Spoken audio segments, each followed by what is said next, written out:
haye basi uyu munsi Mansera ndamwizaniye mwenyewe. Banza unkandire kuri subscribe niba utarayikandaho, kanda like wandike na comment, nuko tugatangiye ukurikire neza kagasobanuye. Uracyari kumwe na Bozi Amani. Mansera yarari mu nshingano mu butumwa bw'akazi kose ashinzwe. Yari mu muhanda ari kugenda komanga ku bipangu. Yaraje ageze hano kwa Nelson ahita komanga. Yakanze kuri Sony ntibakingura. Yaraje asa n'urungurukamo mu nzu mu gipangu mw'imbere. Arakingura, yitegereje neza hirya gato muri piscine abona umuntu arimo kurohama. Yaraje ati Nyagasani Bikira Mariya mana yanjye. Ako kanya Mansera yahise yicomeka mu mazi. Yamanutse muri piscine ahita ajya kurohora umugabo. Ni Nelson yari arimo kurohama. Ako kanya Mansera yaraje afata Nelson ahita akora mukurura. Yakoresheje uko ashoboye aragerageza aramurohora.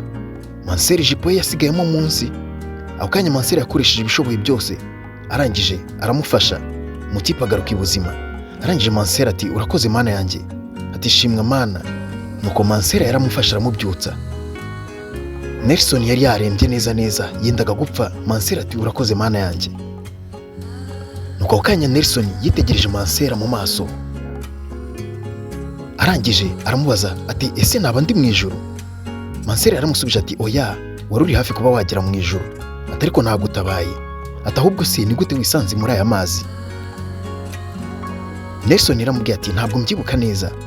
Mansera yaramubwiye ati wanakomeretse wanavunitse, ati reka ndebe. Nuko Nelson yaramubwiye ati yego navunitse nguye mu mazi niho nakomerekeye. Mansera yaramubwiye ati reka nkurebereho neza. Mansera yaramubwiye ati umva umeze nabi cyane warembye, reka nguhamagarire dogiteri. Nelson yaramubwiye ati oya ntabwo najya kwa dogiteri, ntabwo bishoboka. Nelson yaramubwiye ati ese namenya urindi? Mansera yaramubwiye ati ndi umubikira mushyashya hano muri uyu mujyi, ndi umumansera mushyashya nje vuba. Nelson yaramwitegereje, arangije ati umubikira mushyashya? Yaramwitegereje areba uburyo Mansera yambaye, we yamurebaga yambaye ubusa. Mansera yitegereje aho Nelson yari ari kureba, ahita yibona ko yari arimo kumwitegereza yambaye ubusa. Mansera ahita asubira mu mazi ajya gushaka ijipo yiwe. Mansera yagiye mu mazi muri piscine aribira, ahita akuramo ya kanzu yiwe.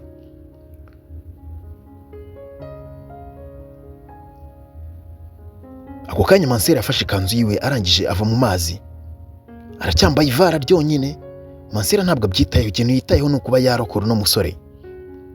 Nuko yafashe Nelson aramuhagurutsa, agenda amukurura aramuzana, amuvana mu mazi. Nuko Mansera yaramujyanye amujyana ku ruhande. Mansera yaramufasha amushyira aho ngaho ku ruhande. Arangije Mansera nibwo yibutse kwambara ikanzu. Ako kanya Nelson yakomeje kumwitegereza. Arangije yaramubaje ati se ni gute wageze mu gipangu cyanjye?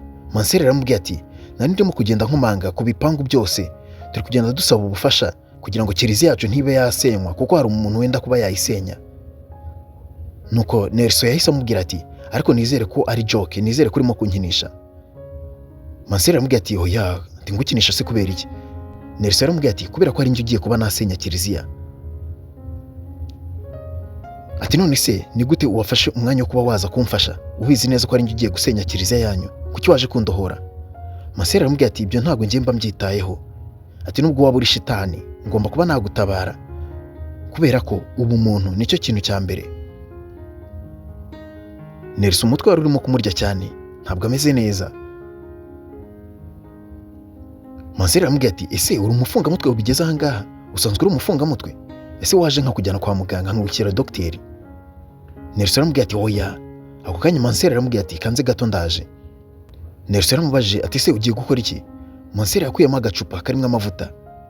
Arangije Mansera yaramubwira ati aya ni amavuta y'umugisha ngiye kuba nayagusiga, ni amavuta dukora ku kiliziya.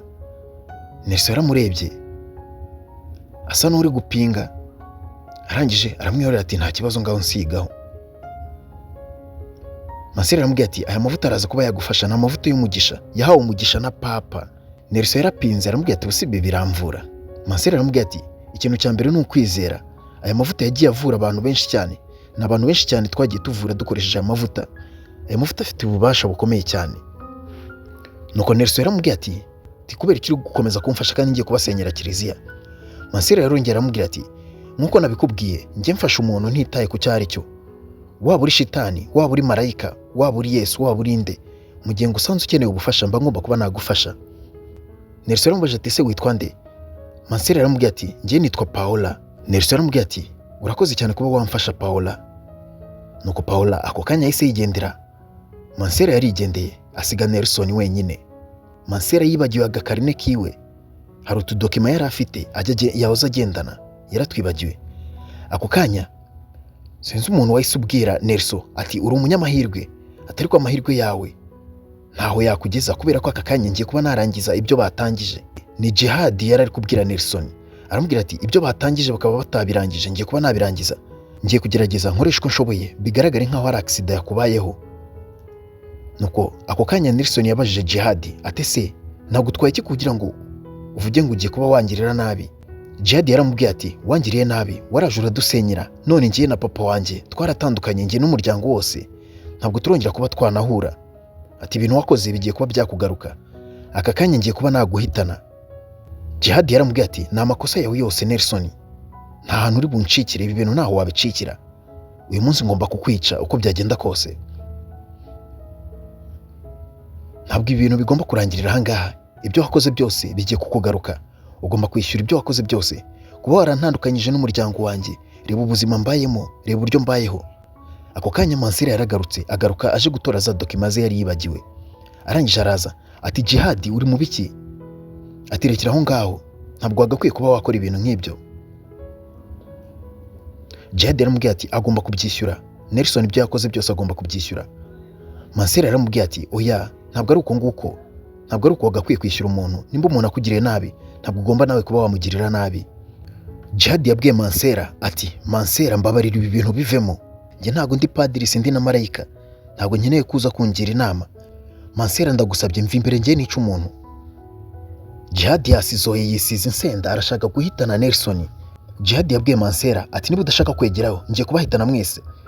Sinzi ukuntu yarangaye gato, ako kanya Nelson ahita amuca muri humye, arangije ahita amufata, ahita amunaga mu mazi. Arangije Nelson yahita avuga ati tugomba guhita duhamagara polisi aka kanya. Yabwiye Jihad ati guma aho ngaho mu mazi ntuvemo, ati uraramuka wibeshye ukagerageza kuvamo ibintu biragukoraho. Nuko twagarutse ahangaha ku ruhande, Nelson yaraje azana na Mansera atangira kumubwira ati ndagushimiye cyane kuba wantabaye ubugira kabiri, iyo utahaba mba napfuye. Mansera yaramubwiye ati birashoboka ko iki ngiki cyari ikimenyetso. Nelson yaramubaje ati se ni ikihe kimenyetso uri kugerageza kuba wambwira? Mansera yaramubwiye ati Imana ikeneye kuhinduka, Imana ikeneye kuguhindura, uri umwana wayo, gerageza uhinduke. Imana iri kuba yagucira mu marenga kugira ngo ureke kiliziya yayo. Mansera yaramubwiye ati Imana ikeneye kuhinduka ukareka ibintu byo gukomeza kwita ku mafaranga, urashaka gusenya kiliziya hejuru y'amafaranga koko? Wagerageje ugahinduka. Nuko Nelson yaramubwiye ati oya, ntabwo ari amafaranga ngiye nkurikiye, erega kuba twasenya kiliziya tukubaka izindi nyubako ni iterambere, ni amajyambere tuba turi kugerageza kuba twashyira imbere, dukeneye ko igihugu gitera imbere. Mansera yaramubwiye ati nta kibazo wowe ukomeza ubitekerezeho. Mansera yahise yigendera, yasize Nelson aho ngaho. Mansera ari mu muhanda agenda yarangaye, ageze hano imbere gato bari bamugonze, habuze gato bari bamugonze bamufatiyeho feri. Yambutse mu muhanda, ntabwo yigeze yambukira muri zebra crossing line. Ako kanya wari utwaye imodoka yahise avamo, ni Nelson wari utwaye imodoka. Arangije aramubwira ati Mansera jya ugerageza ujye ugenda wigengesereye, ujye ugenda ureba hirya no hino mbere yuko ujya kwambuka umuhanda. Arangije aramubwira ati urakoze cyane. Nuko Nelson yaramubajije ati ese urimo kujya hehe? Mansera yaramubwiye ati ngiye ku kiliziya. Nelson yaramubwiye ati none se naguherekeza? Mansera yaramubwiye ati kubera icyo uri gushaka kuba wajyana nanjye? Nelson yaramubwiye ati ndi kugira ngo mbonereho uburyo bwo kuba nagushimira kuko wamfashije cyane ukantabara. Mansera yaramubwiye ati ntabwo ngiye najyana n'umuntu uri gushaka kunsenyera inzu, hariya ni mu rugo, kiliziya ni mu rugo, niba ushaka gusenya kiliziya ariho ntuye urumva utaba ugiye kunsenyera mu rugo? Nuko Nelson yaramubwiye ati erega dukeneye kuba twakubaka indi nzu, dukeneye kubaka indi nyubako igezweho. Nuko Mansera yaramubwiye ati ahangaha noneho ndumva nagakwiye kuba nashyigikira Jihad nagakwiye kuba namushyigikira kuko mwaramuhemukiye, none natwe murinda kuba mwaduhemukira. Nelson yaramubwiye ati Mansera ndakwinginze wigerageza kuba wanjajinga, nanjye si njyewe, erega dukeneye kuba twabagezaho iterambere. Mansera yaramubwiye ati ntari bigumanira iryo terambere ryawe, nayo marifti yawe yigumanire. Nuko ako kanya Mansera yahise yigendera amusiga aho ngaho. Nelson yasigaye aho ngaho gato yitekerezaho. Nyuma y'iminota mikeya yagarutse ku kiliziya, yaje akurikiye Mansera, aza afite ururabyo, arangije araza ahagarara ngaha. Atari ku mana yanjye, Nelson, ibi ni ibiki urimo gutekereza? Ese ni gute watangira kuba watekereza kuba wakunda Mansera? Birasa naho Nelson yagiriye crush Mansera. Arangije yakomeje kubitekerezaho ati uriya ni umubikira, ni umumansera, ni gute namukunda? Nelson yari ari kwitekerezaho. Ako kanya inyuma ye haturutse Latifa yaraje. Latifa yamuturutse inyuma, arangije araza muhagarara inyuma. Arangije ahita amubwira ati Nelson, urakora iki aha ngaha ku kiliziya? Ako kanya Nelson yarahindukiye aramubwira ati Latifa, umeze ute? Latifa aramubwira ati meze neza. Ati se ko nakubonye wari urimo kwitegereza hariya Mansera, ni iki muri gushaka hariya kwa Mansera? Nelson yaramubwira ati nari ndimo kwitemberera gutyo gusa. Latifa aramubwira ati witemberera gutyo gusa unafite n'ururabyo uri kwitegereza Mansera wanamwihishe? Arangije Latifa aramubwira ati reka mbitekerezeho neza, none se ubusanzwe se uri umunyagatolika? Wari uje gusenga ku kiliziya se byibura? Urwo rurabyo se wari uruzaniye nde? Wari uruzaniye Bikira Mariya? Wari uruzaniye Yesu? Cyangwa wari uruzaniye Imana? Cyangwa usigaye uziranye n'abamarayika sha? Ati none se byagenze gute ubundi? Mbwiza ukuri ikintu kiri kugenza hano ku kiliziya. Arangije Latifa yatangiye kumukorakora, ariko Nelson ntabwo yabishakaga. Arangije aramubwira ati wambabariye koko? Latifa, mbabarira ndakwinginze, mpereza akanya. Mansera yarabitegereje ibintu barimo. Arangije Mansera biramurenga ahita yigendera. Ako kanya Nelson yahise asiga Latifa aho ngaho. Arangije ahita yigendera, ahita agenda yagiye akurikiye Mansera. Nuko Latifa nawe yanze kujya aho yaragiye, aravuga ati gahunda nari mfite zose ndazihinduye, ngombe menye gahunda Nelson ariho. Nelson ni boyfriend wanjye, ni gute yaza hano kwa Mansera afite n'ururabyo? Ako kanya Nelson yarakomeje, ageze kuri Mansera aramubwira ati Mansera, wambabarira ukakira ururabyo, ni impano nari nkuzaniye. Mansera aramubajije ati se kubera icyo utekereza ko nakakira ururabyo mpereje? Nelson yaramubwira ati erega nari nje kuba nagushimira, wantabaye ugira kabiri kose, ese kubera icyo utabyumva ko naguhereza impano? Nuko Mansera yaramubwiye ati mbabarira, ubwo butekamutwe bwanyu ndabuzi, ubwo siri kunzanira impano ushaka kugira kuki? Urumva ukeneye kugira kuki koko? Umuntu ufite gahunda yo kuba wansenyera kiliziya yanjye, ugasenya kiliziya yacu. Kiliziya ni mu rugo, niho ntuye, niho mbarizwa. Ushaka gusenya kiliziya none ngo nzaniye impano, ukifata ukanazana n'ururabyo, nta n'isoni? Nelson yaramubwiye ati none se Paola, ese ubu ngubu ndamutse nkubwiye ko hari amahirwe ko nshobora kuba nahita mpagarika gahunda yo kuba nasenya kiliziya, ariko kuri kondisiyo imwe gusa, ukanyemerera ko tuzasohokana? Mansera yaramubwiye ati none se uje kuba wansikaminga se? Noneho wagabanyije ubwo butekamutwe, urashaka kunsikaminga? Wigize umusikama mbese uje kunsikaminga? Nelson yaramubwiye ati oya, ntabwo nshaka kuba nagusikaminga, ndabizi uri Mansera, ntabwo naza kuba nakubeshya. Nyemerera, niwemera kuba twasohokana, ndashaka ko tuba twasohokana. Njye kiliziya ntabwo nzaba nkisenye, ndahita mpagarika iyo proje yose. Nuko Mansera yaramubwiye ati okay, nta kibazo, njye ndabikwemereye. Nelson yahise amubwira ati okay, noneho akira ururabyo nari nakuzaniye, ni impano yawe. Aho hirya Latifa yari arimo kubarunguruka ku ruhande. Latifa yari yihishe ku ruhande. Mansera yakiriye ururabyo. Arangije Nelson yarishimye cyane. Nelson byaramushimishije, afite gahunda yo kuba yatereta Mansera. Ako kanya Nelson yahise ahindukira araza. Latifa yaragiye ahita yihisha ku nkingi ya kiliziya. Nuko Nelson yaratambutse, ntabwo yamubonye. Mansera yaragiye, ageze imbere arahagarara yitegereza ururabyo. Arangije Mansera nawe yarishimye, yafashe ururabyo ararwihumuriza, araseka, yarishimye cyane. Mansera yaranezerewe. Arangije arongera agarura ubwenge ku gihe, aravuga ati oya, ibi ngibi ntabwo ari byo, ibi ni icyaha, njye ndi umubikira, Mana Nyagasani, mu izina rya Yesu. Mansera yahise akora ku kimenyetso. Arangije ati Mana mbabarira, iki ni icyaha nari nkoze, gutekereza kuba najya mu rukundo ni icyaha. Nuko aho hirya Latifa yasigaye aho ngaho wenyine ari kuvuga ati kariya Mansera kagiye kubibona, ntabwo gashobora kuba kantwara boyfriend wanjye. Ati buretse gato ndaje nkwereke. Nuko twagarutse hano, hari uwari urimo gukomanga ku gipangu. Ni Mansera yaraje akomanga kwa Nelson. Ako kanya Nelson yaraje aramufungurira. Arangije aramubwira ati Mansera, ntabwo natekerezaga ko ushobora kuba waza, nari nzi ko wambeshye, numvaga ko wanshutse kutari buze. Ako nuko Mansera yaramubwiye ati ntabwo ngiye naje hano mu izindi gahunda, naje hano kugira ngo tube twaganira kuri gahunda ya kiliziya gusa, nta kindi kintu cyanzanye hano, utaza kuba watekereza ibindi byinshi. Nuko Nelson yaramubwiye ati okay, nta kibazo, ni karibu mu rugo. Mansera yaramubwiye ati unyihanganire kuba nafashe umwanya wawe. Nelson yaramubwiye ati nanjye unyihanganire kuba nagufatiye umwanya wawe nkaba naguhamagara ukaza hano, nuko nifuzaga kuba nakwereka umutima mwiza nk'uwo wangiriye. Nuko Nelson baraje baricara ati se naguha amazi yo kunywa? Mansera yaramubwiye ati nta kibazo wampereza. Mansera arangije aramubwira ati none se ngaho mbwira, niki cyatumye uhindura mind yawe? Niki cyatumye uhindura ibitekerezo ko wari ufite gahunda yo kuba wasenya kiliziya, kuki wahindutse? Nelson yaramubwiye ati mu by'ukuri ndamutse nkubwije ukuri ntakubeshye, ni ukubera wowe. Mansera yaramubajije ati kubera njyewe gute njyewe natuma uhagarika kuba wasenya kiliziya wari ufite muri gahunda? Nelson yaramubwiye ati burya kuva umunsi nakubonye ntabwo ndahagarika kuba nagutekerezaho, ndagutekerezaho buri munsi, buri mwanya, buri munota, buri segonda ndagutekerezaho, sinabona uburyo mubasha kuba nabisobanura. Mansera byaramutunguye. Nelson yabwiye Mansera ati burya abantu burya nibo b'ingenzi cyane, burya amafaranga ntabwo yarusha agaciro abantu, niyo mpamvu nabitekerejeho ndareba ndavuga ati ese ni gute nagusenyera kiliziya kandi ngukunda? Ati Paula, naragukunze mu by'ukuri kandi umbabarire, ndashaka kuba nakundana nawe. Paula yaramubwiye ati oya, ntabwo ibyo bintu bibaho, ntabwo bishoboka, ntabwo ushobora kuba wajya mu rukundo nanjye. Ati ubwo si ibyo bintu bibaho? Nuko Nelson yaramubajije ati none se Mansera mbwiza ukuri, we ntabwo urigera ujya mu rukundo? Mansera yaramubwiye ati oya, ibyo bintu ariko se ibyo bintu ni icyaha, ibyo bintu ni icyaha, wigumye umbaza ibyo bintu. Nelson yaramubwiye ati erega turimo kuganira, nta kibazo, we irekura umbwire, nta kibazo. Ibintu turi buganirira ahangaha biraba biri hagati yanjye nawe, nta wundi muntu ushobora kuba yabimenya.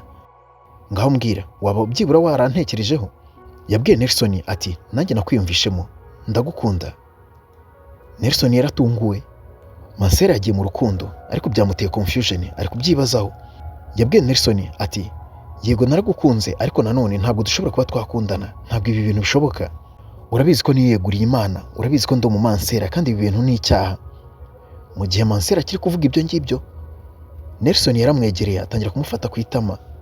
Yaramwegereye azamubwira utugambo twiza. Aho hirya Latifa yaraje abagwa gitumo, nyagasani. Mansera ibi bintu arabikira. Ako kanya yahise yinjira.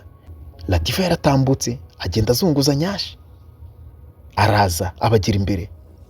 Arangije ati ngaho nsobanurira neza, sobanurira, ni gute wambwiye ngo wagiye ngo gusenga, wagiye ku kiliziya ngo wagiye gusenga, none aka kanya uri kumwe na Mansera urashaka no kuba wasomana nawe? Ndatekereza ko mushobora kuba mwanakoze n'ibindi birenze. Ako kanya Mansera yaravuze ati oya, reka ngembe nigendere, reka mba mbasize. Latifa yaramubwiye ati oya, wikirirwa ugira ahantu ujya kuko byose namaze kuba nabimenya. Ati rega mu mujyi hose, muri uyu mujyi hose abantu bose bamaze kubimenya ko Nelson ari mu rukundo n'umubikira, ari mu rukundo na Mansera mushyashya muri aka gace. Ariko ibyo bintu bitekerezeho, ku ma social media ahantu hose bimaze kuba byahakwirakwira, nta muntu utazi ko muri mu rukundo. Mansera yaragukrashingiye, uri mu rukundo na Mansera kweri Nelson? Latifa yabwiye Nelson ati ibi bintu rero kugira ngo mbe nabigira ibanga kuko namaze kuba nabafata nabaguye gitumo. Nelson, uranyemerera kuba wampereza amafaranga ndi buguce? Nkeneye amafaranga kugira ngo ibi bintu mbigire ibanga. Nuko Mansera yaramubwiye ati Nelson, ntugire amafaranga umuhereza, ntugire n'igiceri na kimwe umuhereza. Ako kanya Mansera yahise yigendera. Nuko ako kanya Latifa yasigaranye na Nelson, arangije atangira kumubaza ati none se Nelson, ngahambwira urampa amafaranga angahe kugira ngo mbabikire ibanga we na Mansera? Nuko Nelson yaramubwiye ati ese uratekereza urinde? Aka kanya nsohokera mu rugo. Latifa yaramubwiye ati mbabarira, ntabwo ushobora kuba nava ahangaha, urashaka kunsohora ahangaha se? Nelson yaramubwiye ati sohoka ahangaha none ahangaha. Nelson yasohoye Latifa. Arangije bwarakeye Nelson agaruka hano ku kiliziya, arangije yazanye akantu agatereka imbere ya kiliziya, arangije ahita yigendera yirukanka. Ako kanya hirya Mansera yaturutse aho hirya, naka gift yari yamuzaniye, yaraje agatereka ahangaha imbere y'umuryango wa kiliziya. Mansera yaraje agiye kwinjira ku kiliziya ahita akabona, arangije yarunamye aragaterura. Nuko Mansera arakitegereza, hariho akandiko. Nakandiko kari karimo kuba kamubwira ngo naragukunze cyane, ati umutima wanjye urenda guhagarara kubera wowe. nuko Mansera nawe yaravuze ati ibi bintu ntabwo wabyiyumvisha, ntabwo wakumva uburyo nagukunze. Aho hirya Latifa yaraje ako kanya ahita amugwa gitumo na ka gapapuro. Latifa yaramubwiye ati Mansera noneho batangiye kukwandikira n'utubaruwa tw'urukundo ati ndabizi waraje ibintu byivangamo, ibi bintu ntabwo byakugwa amahoro Mansera, nari nibereye mu rukundo njye na Nelson, urangije uraza uradutandukanya, waraje ubyivangamo uradutandukanya, ibi bintu ugomba kuba wabyishyura. Aho kanya Latifa yarahindukiye ahita atangira kwiyamira, atangira guhamagara abantu bose. Yatangiye kubabwira ati hano hari umubikira, hano hari umumansera, yigize umutagatifu ariko nta butagatifu bwiwe, yirirwa azenguruka ahantu mu bipangu, abari mu bipangu byose agenda asambana, amaze iminsi ari mu rukundo na Nelson umushuti wanjye. Nuko ako kanya Latifa yarasakuje cyane ibya Mansera na Nelson abishyira ku mugaragaro, yamuteje abantu. Mansera asohokanye ibikapu. Ako kanya Mansera afashe ibage yiwe ahita asohoka mu kiliziya. Mansera yagiye ari kurira, yagiye afite agahinda kenshi. Mansera yaraje ageze ahangaha arahagarara. Mansera ararira, yarahindukiye yitegereza kiliziya, byaramurenze Mansera. Latifa yaramuraburije, Latifa yamuteje abantu, amuteza kiliziya. Ako kanya aho hirya Nelson yaje yirukanka, yaraje akomanga ku kiliziya, arakomanga. Mansera niba bamwirukanye, niba bamwimuye, ntabwo tuzi uko byagenze. Yarakomanze, nta muntu n'umwe urimo gukingura. Ako kanya Latifa yaturutse aho hirya ati se waje gushaka wa mubikira Mansera? Ati Mansera yagiye. Nelson yaramubwiye ati si ukubera amatiku yawe se? Nuko Latifa yaramubwiye ati erega turakundana, urabizi nta muntu ugomba kutwivangamo, reka dukomeze dukundane, ndashaka ko tubana. Latifa yakundaga Nelson cyane. Nuko Nelson yahise abwira Latifa ati Latifa ntabwo nagukunda habe na gato, uri umwana mubi, ibintu wakoze ntabwo bibaho, ibintu wakoze ntabwo bibaho Latifa. Mansera waje kumuteza abantu, ugenda uvuga ibintu bitabaye, nta kintu na kimwe wigeze ubona muri ibyo bintu byose wavuze, nta na kimwe wigeze ubona, ariko wamuteje abantu none baramwimuye. Jimmy yarebye hirya abona imodoka iragiye, yaje yirukankaho, aza avuza induru ati shoferi hagarara. Yakomeje aza yirukanka ku modoka, yakomeje aza kubita imodoka yirukankaho. Bashobora kuba batari barimo kumwumva.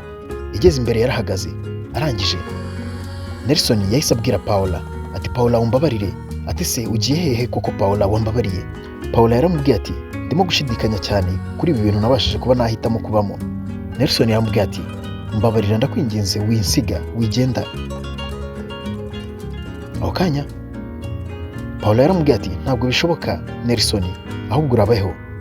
Bahise bakinga urugi rw'imodoka bahita bigendera. Nelson yasigaye aho ngaho ababaye. Nelson agahinda karamwishe, arangije yaravuze ati ndakwinginze ntabwo nzasenya kiliziya yanyu, ariko mbabarira uzagaruke. Twagarutse hano, twagarutse kwa Nelson, hari urimo gukomanga ku rugi. Arangije ati wo ninde? Ati ni karibu niwinjire. Ati se kutinjira?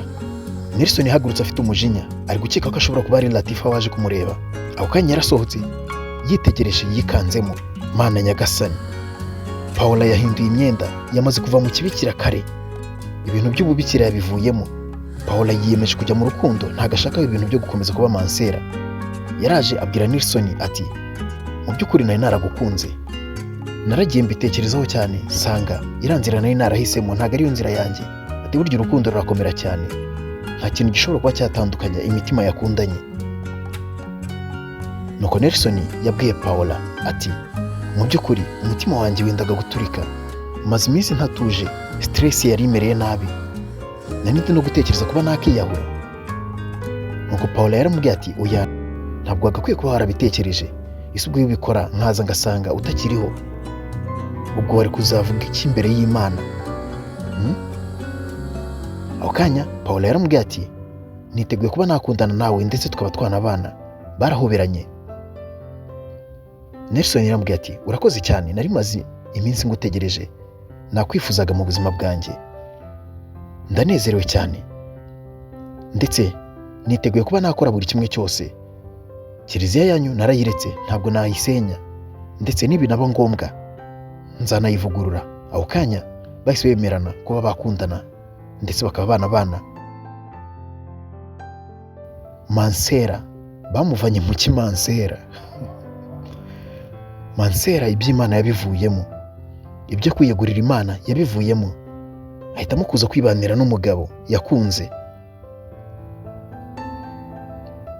Ako kanya barakomeje, ako kanya bahise bemerana.